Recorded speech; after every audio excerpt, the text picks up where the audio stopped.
Ahoy YouTubers, what is going on? It's JJ, aka JJ the Jet Plane.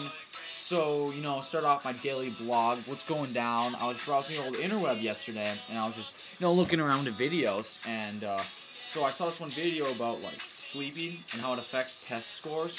It's alright. It's tons of information in it, but it's probably one of the most boring videos I've ever watched before, but you should probably check it out. So, I have to go shoot hoops with my boys Rex and, Lars. We're just going to go. After that, we're probably going to go work out. But, I'm getting a call. So, let's go check it out. So, awesome. Alright, see you guys later. Hello, fellow classmates of Mr. Book's third period accelerated biology. This is Alex Gross, and I did my independent experiment on testing the effect of sleep duration in the test-taking ability on the adolescent mind. Observe the person on your left. His name is Xander. He is one of my good friends, and he asked me to help him with his suffering test scores. The purpose of this experiment is to study the effect of sleep duration on the adolescent mind. By studying the sleep duration with Xander, maybe we can understand more about his suffering test scores. While experimenting, I found out that a person getting higher than 7 hours of sleep will perform at their highest level. I also learned that with little amount of sleep that you'll have a harder time accessing information, and that is the trouble that the test takers ran into during testing. It wasn't that the test was hard, it just took longer to access the answers. My hypothesis states that if an adolescent will get a higher amount of sleep, then they will perform better on a test or a quiz.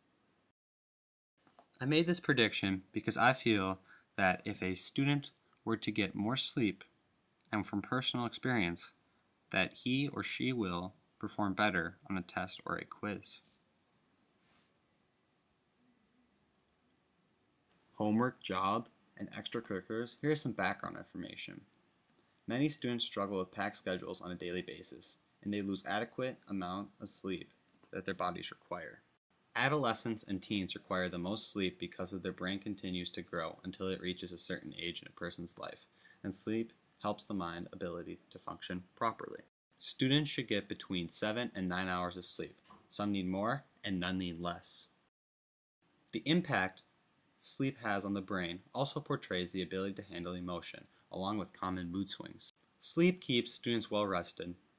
It gives them good attention span, along with a more stable mood, which increases concentration.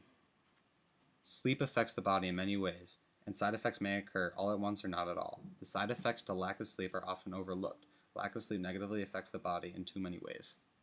Explaining the design of my experiment. Independent variable, amount of sleep. Dependent variable, test-taking ability, speed and accuracy. Control, comparing to an average of 9 hours of sleep. Constants, 7:30 wake-up time, number and difficulty of questions. My procedure was setting an alarm to wake up at 7:30 on a Saturday or a Sunday.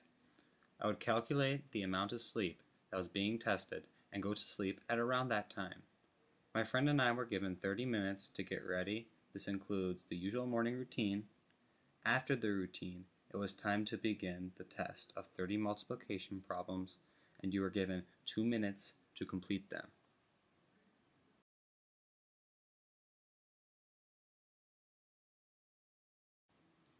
Here is a table showing the results which I collected from testing. The main thing that I want to be taken away from these results is that as hours went down, test scores followed.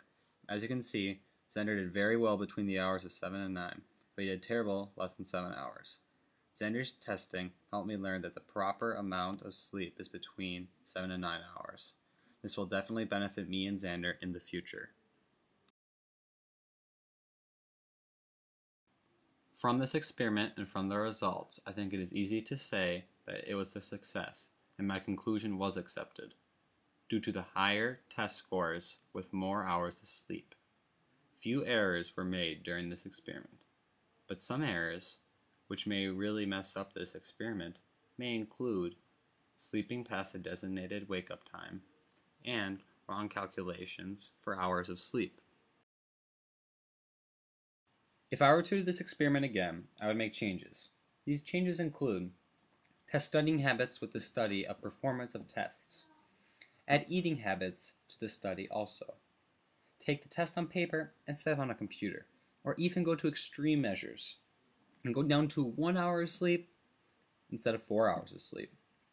This test helped improve Xander's test scores and also helped my dear friend realize that sleep can play a giant role in the outcome of a test.